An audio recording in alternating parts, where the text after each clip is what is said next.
Devil's Reckoning, Laurie Strode's battle against evil. Once upon a chilling Halloween night, in the small town of Haddonfield, a sinister presence lurked in the shadows. Michael Myers, known as the embodiment of pure evil, had returned to unleash his malevolent wrath upon the unsuspecting residents.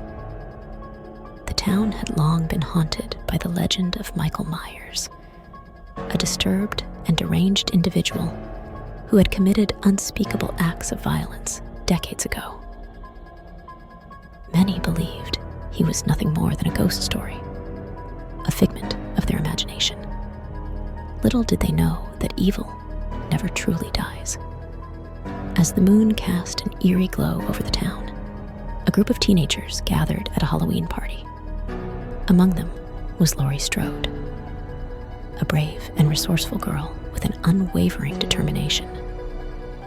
She had heard the tales of Michael Myers and was determined to uncover the truth behind the legend. Laurie's friends warned her about the dangers of wandering into the night, but her curiosity got the better of her. Ignoring their pleas, she ventured out into the darkness, armed with only a flashlight and her courage. Unbeknownst to Laurie, Michael Myers had been watching from the shadows, his cold, lifeless eyes fixated on her every move. He had been waiting patiently for this moment, relishing in the fear and chaos that would soon ensue. Laurie wandered deeper into the town, her heart pounding with a mix of excitement and trepidation. Suddenly, a bone-chilling gust of wind swept through the streets, causing the trees to sway ominously. She felt a presence behind her, a sensation that sent shivers down her spine. Turning around, Laurie came face to face with the embodiment of evil himself. Michael Myers stood before her, his masked visage reflecting the darkness within his soul. His towering figure exuded an aura of pure malevolence, a force that seemed to consume everything in its path. Paralyzed with fear, Laurie could do nothing but watch as Michael Myers raised his blood-stained knife, ready to strike.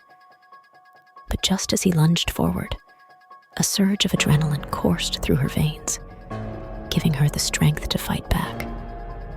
With a swift movement, Laurie dodged his attack and ran for her life.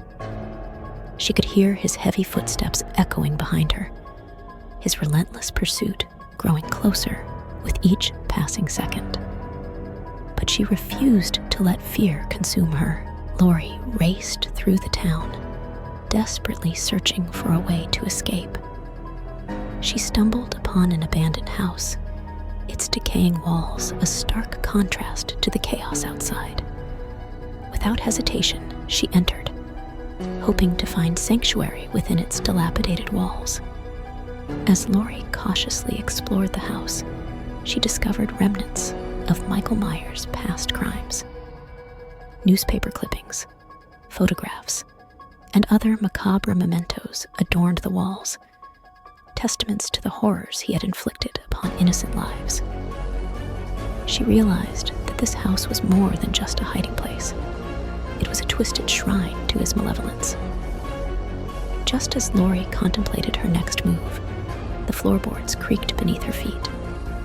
She froze, her heart pounding in her chest. Michael Myers had found her once again, his presence looming in the darkness. Laurie knew that running was futile. She had to face him head on, to confront the evil that had plagued this town for far too long. With a newfound determination, she prepared herself for the ultimate battle. In the dimly lit room, Laurie and Michael Myers faced each other, locked in a deadly dance of survival.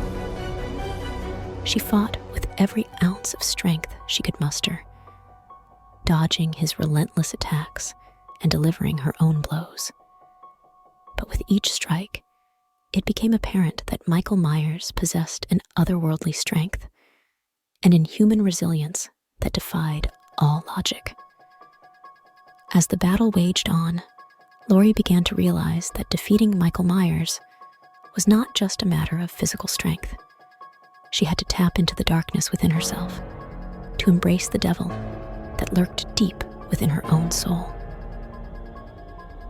With a surge of newfound power, Laurie unleashed her inner darkness, matching Michael Myers blow for blow.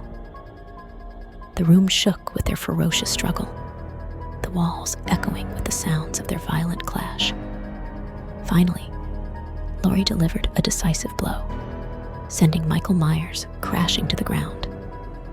A momentary pause filled the room as the two adversaries locked eyes, a shared understanding passing between them. They were two sides of the same coin, locked in an eternal battle for supremacy.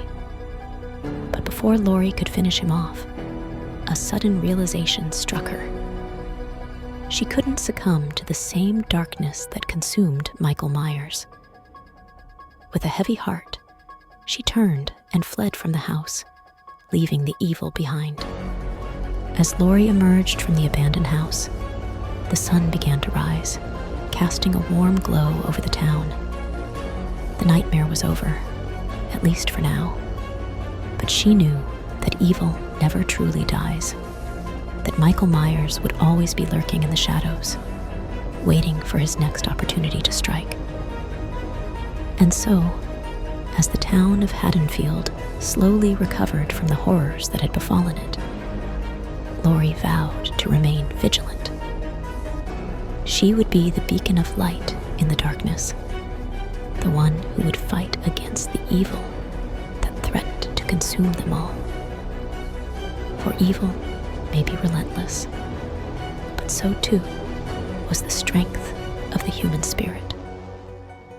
And in the face of unspeakable terror, it was that strength that would prevail.